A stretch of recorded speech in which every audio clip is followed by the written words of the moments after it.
నమస్కారం, సుఖీభవకు స్వాగతం. ఈ రోజు సుఖీభవలో గర్భిణీ దశలో దంత వైద్యం సురక్షితమేనా? తల గాయాలకు ప్రథమ చికిత్స ఎలా? ఒత్తిడి హార్మోన్ చిత్తు చేస్తుంది, జాగ్రత్త. యోగాతో సయాటికా నొప్పి మాయం. ఇంకా హెల్త్ టిప్. గర్భంతో ఉన్నప్పుడు దంత సమస్యలకు చికిత్స తీసుకోవడానికి మనలో చాలా మంది వెనకాడుతూ ఉంటారు. ఎక్స్రేలు, అనస్థీషియా మూలంగా లోపల పెరిగే బిడ్డకు ప్రమాదం ఉంటుందని బలంగా నమ్ముతూ ఉంటారు. దంత సమస్యలకు చికిత్స తీసుకోకుండా అలానే భరిస్తూ ఉంటారు. కానీ నిజానికి గర్భిణీ దశలో దంత సమస్యలకు చికిత్స తీసుకోకుండా వాటిని నిర్లక్ష్యం చేస్తే అవి లోపల ఎదిగే బిడ్డపై ప్రభావం చూపుతాయని చెబుతారు డాక్టర్లు. గర్భిణీ దశలో దంత సమస్యలకు చికిత్స తీసుకోవటంలో కష్ట నష్టాల గురించి ఇప్పుడు తెలుసుకుందాం.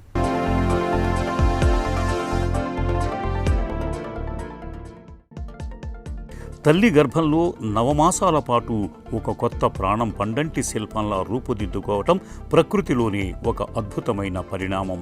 ఈ సమయంలో కాబోయే అమ్మ తన ఆరోగ్యం విషయంలో మరింత అప్రమత్తంగా ఉండాలి. గర్భిణీ దశలో దంత సమస్యల్ని చాలామంది పెద్దగా పట్టించుకోరు. చిన్న సమస్యలే కదా అని నిర్లక్ష్యం చేస్తూ ఉంటారు. దంత వైద్యం కోసం వెళితే ఎక్స్రేలు తీస్తారని, బిడ్డపై రేడియేషన్ ప్రభావం పడుతుందని భయపడుతూ ఉంటారు. నిజానికి గర్భిణీ దశలో దంత సమస్యల్ని ఎంతమాత్రం నిర్లక్ష్యం చేయకూడదంటారు డాక్టర్లు. గర్భిణీ దశలో మహిళ శరీరంలో ఈస్ట్రోజన్, ప్రొజెస్టిరాన్ హార్మోన్ల మోతాదులు పెరుగుతాయి. ఫలితంగా చిగుళ్లకు రక్త ప్రసరణ విపరీతంగా పెరుగుతుంది. దీంతో చిన్నపాటి ప్లాక్ లేదా బ్యాక్టీరియా ఉన్న చిగుళ్లలో ఇట్టే వాపు వస్తుంటుంది. బ్రష్ చేస్తుంటే రక్తస్రావం జరుగుతూ ఉంటుంది. దాదాపు 60 నుండి 75% మంది గర్భిణీలు ఈ సమస్యల్ని ఎదుర్కొంటారు. దీనికి తోడు మార్నింగ్ సిక్నెస్తో వచ్చే వాంతుల వల్ల పొట్టలోని ఆమ్లాలు నోట్లోకి వచ్చేస్తూ ఉంటాయి. దీంతో పళ్లపై ఉండే రక్షణ పొర ఎనామిల్ దెబ్బతిని తీవ్రమైన పళ్ల నొప్పులు మొదలవుతూ ఉంటాయి. పిప్పి పన్ను మొదలై నోటిలోని బ్యాక్టీరియా రక్తంలోకి చేరి తీవ్రమైన ఇన్ఫెక్షన్ల ముప్పు కూడా పెరుగుతుంది. ప్రెగ్నెన్సీలో ఈ హార్మోన్స్ అన్నీ ఎక్కువ అవుతాయి. ఈ హార్మోనల్ సర్జ్ వల్ల మన నోట్లో ఉండే చిగుళ్ళే హైపర్ యాక్టివ్ అవుతాయి. సో ఎనీ ఫారెన్ పార్టికల్ నోట్లో ఉంటే మన గమ్స్ ఓవర్ రియాక్ట్ అవుతాయి.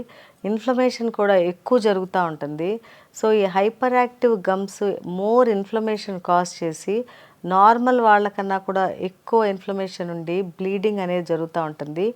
గమ్ హైపర్ప్లేసియా ఉంటుంది. సో ఈ ప్రెగ్నెన్సీ అప్పుడు చాలా జాగ్రత్తగా ఉండాలి. ఈ గమ్స్ని మనం చాలా జాగ్రత్తగా కాపాడుకుంటూ ఉండాలి. లేకపోతే ఈ బ్లీడింగ్ గమ్స్ అనేది చాలా కామన్ ప్రెగ్నెన్సీలో. అది కాకుండా కొంతమందికి ప్రెగ్నెన్సీ జింజివైటిస్ అని జింజేవల్ స్వెల్లింగ్స్ కూడా వస్తుంటాయి. ఈ బ్లీడింగ్ గమ్స్ని మనం నెగ్లెక్ట్ చేస్తే ఆ గమ్స్ వాచి చాలా ఎక్కువ స్వెల్లింగ్స్ కూడా వస్తాయి. కొంతమందికి too much hyper active gums ఉండి ఆ గమ్ స్వెల్లింగ్, ఎపులిస్ అని పెద్ద గమ్ స్వెల్లింగ్ వచ్చి పెదాలు కూడా క్లోజ్ చేసుకోకుండా కూడా వస్తాయి. సో ఈ ప్రెగ్నెన్సీ టైంలో బ్లీడింగ్ కామనే, కానీ మీరు ఒకసారి కన్సల్ట్ చేసి అది అక్కడితో ఆగేలాగా చూసుకోండి. కాబోయే అమ్మలో కనిపించే దంత సమస్యలు లోపల పెరుగుతున్న గర్భస్థ శిశువుపై ప్రభావం చూపుతాయని పరిశోధనల్లో ఇప్పటికే వెల్లడైంది. చిగుళ్ల ఇన్ఫెక్షన్ తీవ్రమై పెరియోడాంటైటిస్గా మారినప్పుడు నోట్లోని బ్యాక్టీరియా విడుదల చేసే ప్రోస్టాగ్లాండిన్స్ అనే రసాయనాలు గర్భాశయ సంకోచాలను ప్రేరేపిస్తాయి. దీంతో నెలలు నిండకుండానే ప్రసవం కావటం లేదా తక్కువ బరువుతో పిల్లలు పుట్టే ప్రమాదం 7 రెట్లు పెరుగుతుంది. గర్భిణీ దశలో దంత వైద్యంపై సమాజంలో ఎన్నో అపోహలు వ్యాపించి ఉన్నాయి. గర్భిణీ దశలో ఎక్స్రేలు తీయకూడదని భయపడుతూ ఉంటారు. అయితే ఆధునిక దంత వైద్యంలో లోపల పెరుగుతున్న బిడ్డపై ఎలాంటి ప్రభావం పడకుండా చూస్తూ చేసే చికిత్సలు ఇవాళ మనకు అందుబాటులో ఉన్నాయి. పొత్తి కడుపుపై లీడ్ ప్రాప్రాన్, మెడకు థైరాయిడ్ షీల్డ్ తొడిగి తీసే డిజిటల్ డెంటల్ ఎక్స్రేల వల్ల కడుపులోని బిడ్డకు ఎలాంటి రేడియేషన్ ముప్పు ఉండదు. అలాగే పంటికి ఇచ్చే లోకల్ అనస్థీషియా అనేది గర్భస్థ శిశువుపై ఎలాంటి ప్రభావం చూపదని, అది పూర్తిగా సురక్షితమని అమెరికన్ డెంటల్ అసోసియేషన్ ఇప్పటికీ స్పష్టం చేసింది. సో ఎనీ పెయిన్ వచ్చినప్పుడు మీరు దంతవైద్యుని సంప్రదిస్తే లోపల మీకు క్యావిటీ ఉందా లేదా చూస్తారు. అంటే క్లినికల్గా చూస్తే చాలా వరకు తెలిసిపోతుంది అది మీకు పల్పు దాకా వెళ్ళిందా అనేది. ఎనామిల్ డెంటిన్ దాటి పల్పులోకి వెళ్తే మీకు సివియర్ పెయిన్ ఉంటుంది. మేము క్లినికల్గా ప్రోబ్ చేస్తే అది పల్పు దాకా వెళ్ళిందో లేదు తెలుస్తుంది. సో చాలా వరకు ప్రెగ్నెన్సీలో అయితే ఈ ఎక్స్రేస్ అనేది మేము అవాయిడ్ చేస్తాము. ఎందుకంటే unnecessary unwanted radiation for the mother and kid as well. అందుకని ఒకవేళ క్లినికల్ సిమ్టమ్స్ బట్టి సిమ్టమ్ రిలీవ్ చేయడానికి ట్రీట్మెంట్ ఇస్తూ ఉంటాం. సో ఒకవేళ అక్యూట్ పెయిన్ అది పల్పు దాకా వెళ్తే కనుక ఇమీడియట్గా రూట్ కెనాల్ చేసేస్తాము.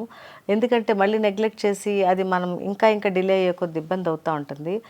అది చేయటానికి లోకల్ అనస్థీషియా కంపల్సరీ ఇవ్వాలి. లోకల్ అనస్థీషియా కాంట్రా ఇండికేషన్స్ అయితే లేవు ప్రెగ్నెన్సీలో. సో లోకల్ అనస్థీషియా ఇచ్చి పేషెంట్కి పెయిన్ లేకుండా చేస్తాము. సో చాలా ట్రీట్మెంట్ ప్రొసీజర్స్ మేము సెకండ్ ట్రైమిస్టర్లోనే చేస్తాము. అంటే 4, 5, 6 నెలల్లో.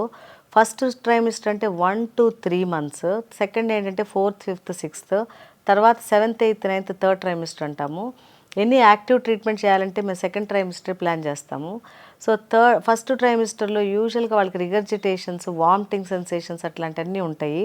సో ఆ టైంలో అప్పుడే వాడికి అంతా ఈ ఫామ్ అవుతూ ఉంటుంది ఫీటస్ డెవలప్మెంట్ అవన్నీ. కాబట్టి ఎక్కువ ప్రొసీజర్స్, మెడికేషన్స్ అవన్నీ ఫస్ట్ ట్రైమిస్టర్లో అవాయిడ్ చేసి సెకండ్ ట్రైమిస్టర్లో వాళ్ళ గైనకాలజిస్ట్ కన్సెంట్ తీసుకుని ఏ మెడికేషన్ వాళ్ళు కన్సెంట్ ఇస్తారో అవి ఇస్తా మా డెంటల్ ప్రొసీజర్ సేఫ్గా చేస్తాము. అది కూడా తెలియకుండా పేషెంట్ థర్డ్ ట్రైమిస్టర్లో ప్రాబ్లం వచ్చిందే అనుకోండి, ఆ థర్డ్ ట్రైమిస్టర్లో కూడా మేము గైనకాలజిస్ట్ సపోర్ట్ తీసుకుని వాళ్ళని టోటల్లీ ఫ్రీ ఫ్రమ్ పెయిన్ చేస్తాము. ఇబ్బంది లేకుండా ట్రీట్మెంట్ ఇచ్చి ఆ తర్వాత డెలివరీ అయినాక అంతగా కావాలంటే ఫుల్ ఎక్స్రేస్ అవన్నీ చూసుకుని ఇంకా నెక్స్ట్ ట్రీట్మెంట్లు ఏంటి అనేది ప్లాన్ చేస్తాము. సో డ్యూరింగ్ ప్రెగ్నెన్సీ ఎటువంటి డెంటల్ ప్రాబ్లం లేకుండా మేము చాలా వరకు గైనకాలజీ సపోర్ట్తో మానిటర్ చేసుకుంటా ట్రీట్మెంట్ ఇస్తాం. గర్భిణీ దశలో దంతవైద్యం ఎప్పుడు తీసుకోవచ్చు?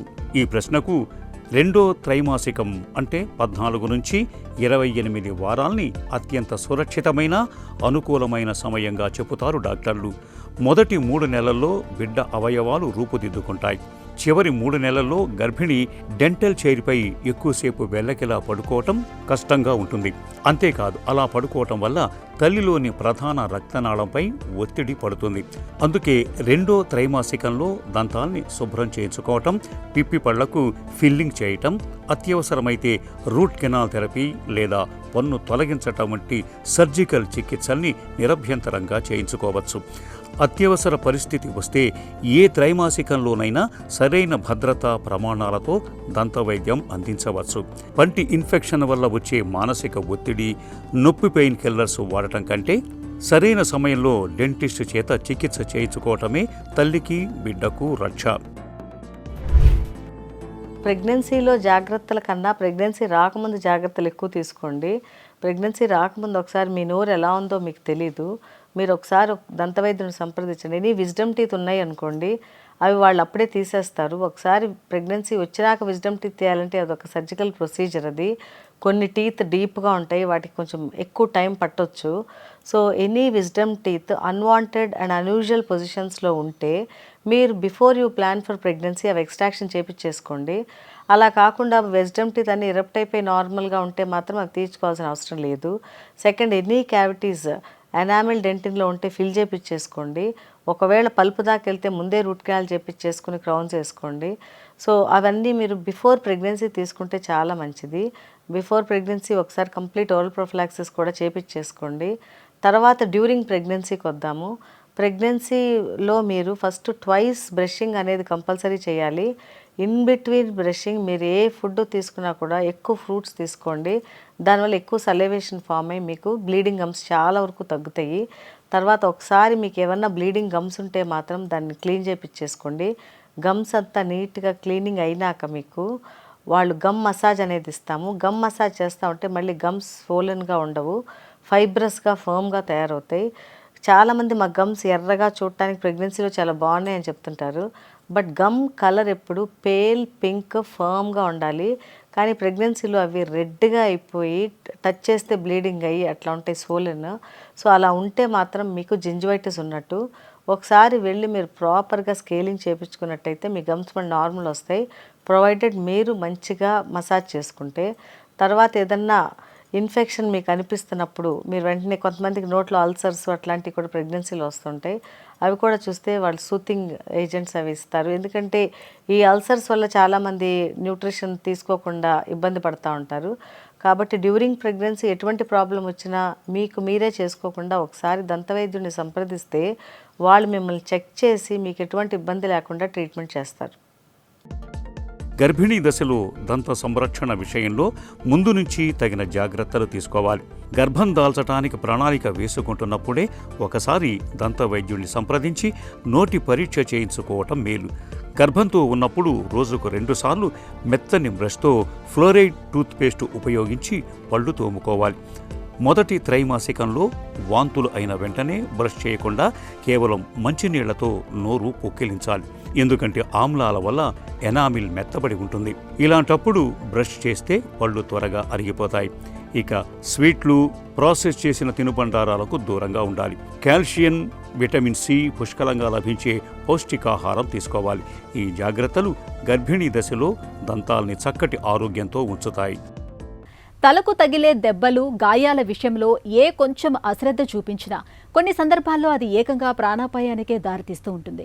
మనలో చాలా మంది తల నుంచి రక్తం కారితేనే ప్రమాదమని, లేకపోతే ఎలాంటి హాని లేదని అనుకుంటారు. నిజానికి అది ఒట్టి నమ్మకం మాత్రమే. తల నుంచి రక్తం కారకపోయినా పుర్రె లోపల తీవ్రమైన గాయాలు అయ్యే అవకాశాలు ఉంటాయని గుర్తుంచుకోవాలి.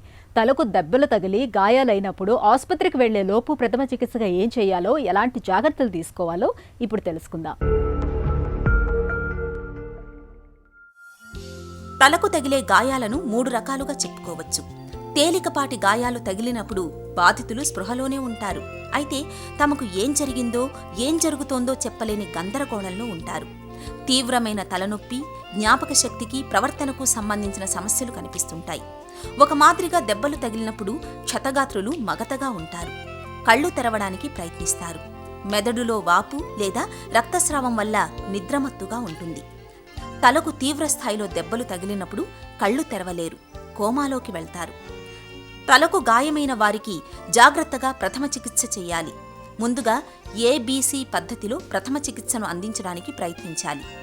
ఏ అంటే ఎయిర్వే. శ్వాస తీసుకునే మార్గాల్లో ఏవైనా అవరోధాలు ఉంటే వెంటనే వాటిని తొలగించాలి. B అంటే బ్రీతింగ్.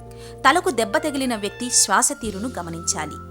ఊపిరి తీసుకునేందుకు వీలుగా తలను కాస్త ఎత్తులో ఉండేలా చూడాలి. అవసరమైతే కృత్రిమ శ్వాసను అందించాలి. C అంటే సర్క్యులేషన్. రక్త ప్రసరణ తీరును గమనించాలి. తలకు దెబ్బ తగిలి రక్తస్రావం అవుతున్నప్పుడు వెంటనే రక్తస్రావాన్ని ఆపడానికి ప్రయత్నించాలి. శుభ్రమైన బట్టతో కానీ లేదా బ్యాండేజీతో కానీ గాయానికి పక్క ప్రాంతాల్లో గట్టిగా అదిమి పట్టుకోవాలి. ఇలా చేయడం వల్ల రక్తస్రావం తగ్గే ప్రమాదం ఉంటుంది. ఎట్టి పరిస్థితుల్లోనూ నోటిలోకి నీటిని పోయడానికి ప్రయత్నించకూడదు. క్షతగాత్రుణ్ణి సాధ్యమైనంత త్వరగా ఆసుపత్రికి తీసుకెళ్లాలి. ఎంత తిండి తగ్గించినా బరువు తగ్గటం లేదా? రాత్రిపూట సరిగ్గా నిద్రపట్టడం లేదా? పగలంతా నీరసంగా ఉంటుందా? అయితే ఈ సమస్యల వెనుక కార్టిసోల్ అనే ఓ విలన్ కారణంగా ఉండొచ్చు. కార్టిసోల్నే స్ట్రెస్ హార్మోన్ అని కూడా పిలుస్తారు. నిత్యం ఒత్తిడికి గురవుతున్నప్పుడు మన రక్తంలో ఈ కార్టిసోల్ హార్మోన్ మోతాదు పెరిగిపోతుంది. దీంతో పొట్ట దగ్గర కొవ్వు చేరడం, హై బీపీ, షుగర్ వంటి ఎన్నో రకాల ఆరోగ్య సమస్యలు చుట్టుముడతాయి. మరి ఈ ఒత్తిడి హార్మోన్కు అడ్డుకట్ట వేయటం ఎలా? కార్టిసోల్ను తగ్గించుకునే మార్గాల గురించి ఇప్పుడు తెలుసుకుందాం.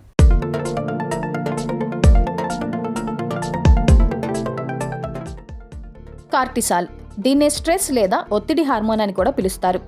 సాధారణంగా శారీరక లేదా మానసిక ఒత్తిడి ఎదురైనప్పుడు శరీరంలో కార్టిసాల్ స్థాయి పెరుగుతుంది. ఉదయం 6 నుంచి 8 గంటల మధ్య మనం నిద్ర లేవడానికి, రోజంతా చురుగ్గా ఉండటానికి వీలుగా కార్టిసాల్ అత్యధికంగా ఉత్పత్తి అవుతుంది. ఇది క్రమంగా తగ్గుతూ వచ్చి రాత్రి వేళల్లో కనిష్ట స్థాయికి చేరుకుంటుంది. దీంతో శరీరం స్థిమితపడుతుంది, బాగా నిద్రపడుతుంది. అయితే నేటి ఆధునిక జీవనశైలిలో తీవ్రమైన ఒత్తిడి, శారీరక శ్రమ లేకపోవడం, వర్క్ లైఫ్ బ్యాలెన్స్ అదుపు తప్పడం, నిరంతరం మెదడుపై ఒత్తిడి మూలంగా ఇవాళ చాలా మందిలో కార్టిసాల్ హార్మోన్ స్థాయి పెరుగుతోంది. ఇక రాత్రిపూట డిజిటల్ తెరలకు కళ్ళప్పగించడం వల్ల నిద్రకు కారణమయ్యే మెలటోనిన్ హార్మోన్ ఉత్పత్తి పడిపోతుంది. ఈ పరిణామాలన్నీ రాత్రిపూట కూడా కార్టిసాల్ మోతాదును పెంచుతున్నాయి. రాత్రిపూట కూడా కార్టిసాల్ ఎక్కువగా ఉంటే మెదడు అప్రమత్తంగా ఉంటుంది. దీంతో త్వరగా నిద్ర పట్టదు, పదే పదే మెలకువ వస్తుంది.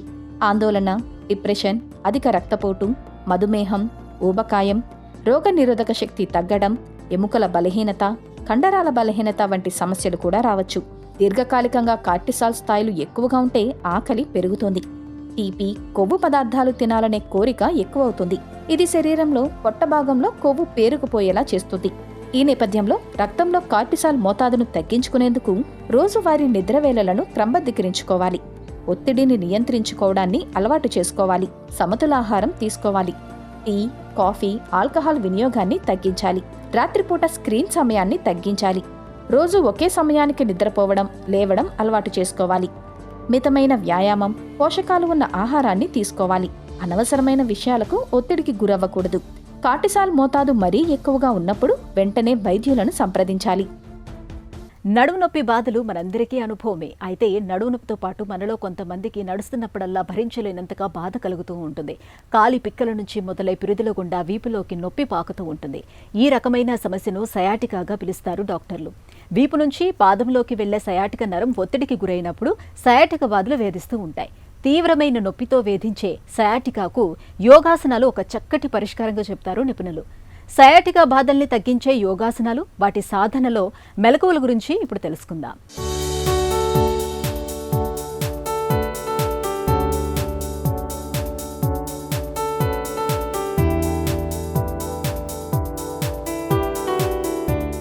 ఈనాటి కార్యక్రమంలో సయాటికా సమస్యలకి ఏ విధమైనటువంటి యోగాసనాలు చేయాలి, ముద్ర వేయాలి అన్న దాని విషయంగా మనం తెలుసుకోబోతున్నాం.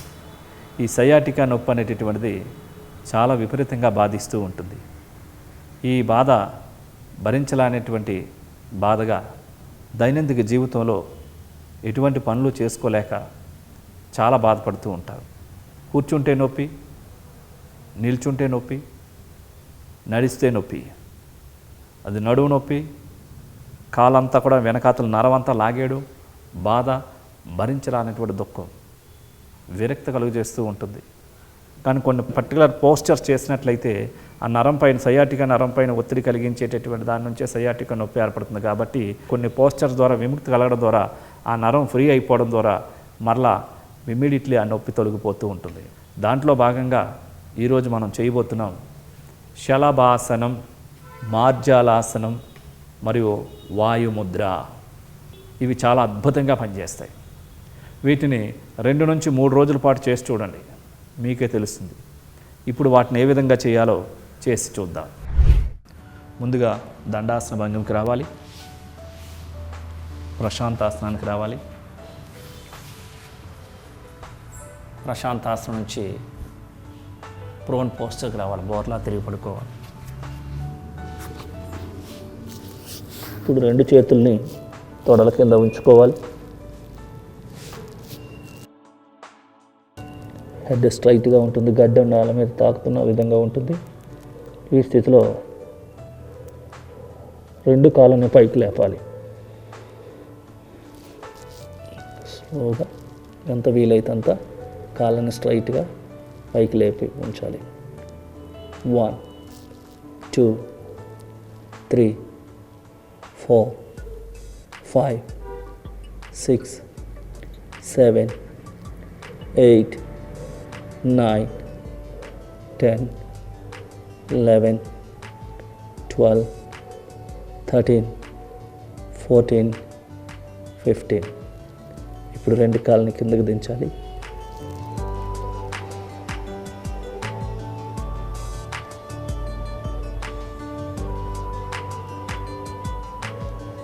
ఇప్పుడు శరీరాన్ని 2 చేతుల మీదుగా, 2 మోకాళ్ళ మీదుగా మార్జాలాసనానికి పోస్చర్కి రెడీగా ఉంచాలి. ఈ స్థితిలో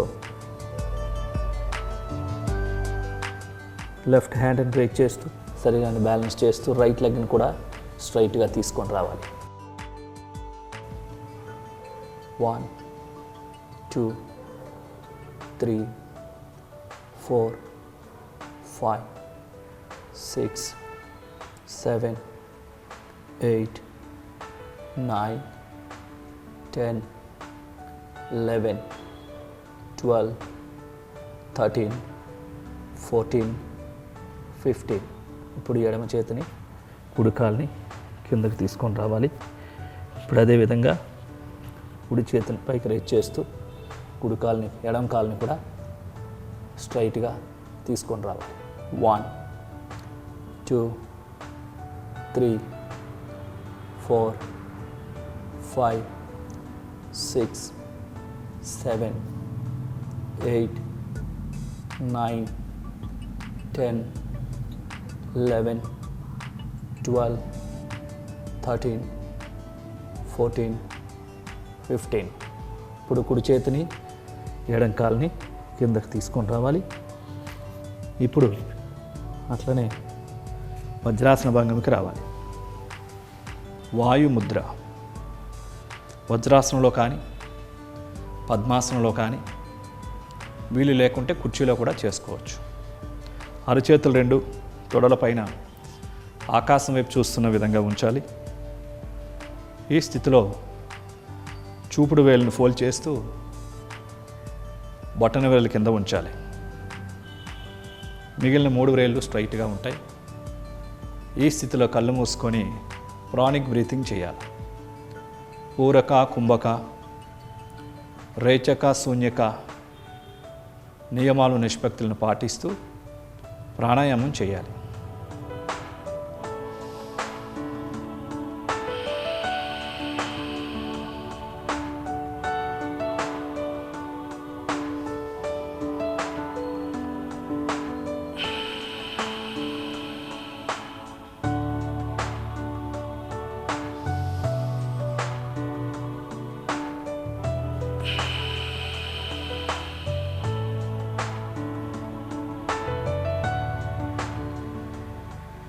శ్వాసను విడిచిపెట్టిన తర్వాత ఆపాలి. ముద్దను రిలీజ్ చేయాలి. నిదానంగా కళ్ళు తెరవాలి. ఇప్పుడు వజ్రాసనం నుంచి బయటికి రావాలి.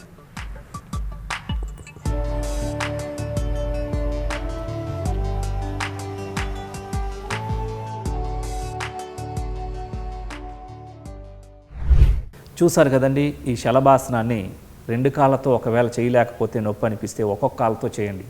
ఎడం కాలుతో ఒక 5 సార్లు, కుడి కాలుతో ఒక 5 సార్లు. అదేవిధంగా మార్జాలాసనం కూడా కుడి చెయ్యి ఎడం కాలుతో ఒక 5 సార్లు, ఎడం చెయ్యి కుడి కాలుతో ఒక 5 సార్లు చొప్పున చేస్తూ వీటితో పాటుగా ఇంకా కొన్ని భుజంగాసనం, సేతుబంధాసనాలు ఇవన్నీ కూడా చక్కగా కొన్ని కాంబినేషన్స్తో చేస్తూ ఈ వాయు ముద్రని పొద్దున్న ఒక 10 నిమిషాలు, మధ్యాహ్నం ఒక 10 నిమిషాలు, సాయంత్రం ఒక 15 నిమిషాలు చొప్పున చక్కగా ఈ వాయు ముద్ర చేసినట్లయితే తక్షణమే ఈ సయాటికా నొప్పి నుంచి మీరు బయటపడవచ్చు. చాలా సులభంగా బయటపడవచ్చు. మీరు ఎన్ని మాత్రలు వాడినా అవి తాత్కాలికమైనటువంటి నివారణ మాత్రమే.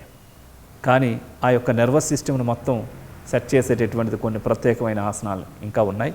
కొన్ని కాంబినేషన్స్తో కూడినటువంటి వాటన్నిటిని కూడా చక్కగా చేస్తే మీరు ఆ సయాటికా నొప్పి నుంచి పూర్తిగా ఉపశమనం పొందగలుగుతారు, నివారింపబడతారు. సయాటికా బాధలను తగ్గించే యోగాసనాలు, వాటి సాధనలో మెలకువల గురించి తెలుసుకుందాం కదా. ఇక ఈరోజు కార్యక్రమాన్ని ముగించే ముందు ఒక చిన్న చిట్కా మీకోసం.